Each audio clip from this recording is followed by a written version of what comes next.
2024, we are looking for an influencer to work with that will help with our marketing for one of our trade fairs in one of our cities. And for every single influencer we want to use, we need to make sure that we run it by our sponsors to make sure that they're in line with who we want, like, just to make sure that the brand perception, brand presence, everything is okay. That's how we ran this particular person by our sponsors. And they said, no. In fact, if you insist on using this person, we're going to cut off your contract.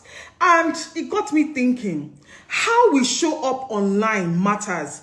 I know that some people tell you, don't worry, anything you want to do, as far as you're making sales, my dear, it's not as far as you're making sales. Some people will repel against you just because of how you show up online. I remember having this conversation with my sister. I was complaining about my videos and how people, she was not telling me that the kind of nature I'm doing, the teaching content, that most people will not want to watch it. And she said, why not just jump on trends or show some controversy? You see, that she calls names of some content creators that are very controversial. She was like, I should do that kind of video. And I said something.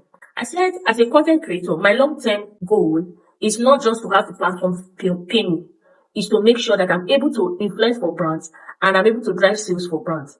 And I told her something. I said, the way you show up online or the brand perception you create online matters a lot, especially for long term. Then I named some creators that she knows. And I asked her, I said, if you wanted to advertise your stuff, I named a particular creator.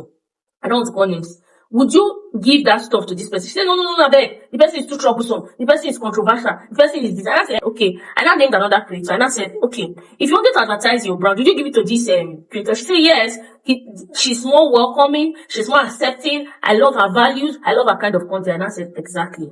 I said, when she started, I don't think everybody loved her brand. But gradually, people began to love her brand. Showing up online this year does not mean that you should post everything that comes to your mind. It is very seductive to jump on trends. At least you get the views, you get the engagement. But if your long-term goal is to influence for brands, to work for big names, to get to know people, right? And to get paid for your craft, then be careful of what you post online. Because when it is time, people will go back to the past, will go back to history and watch what you are posting.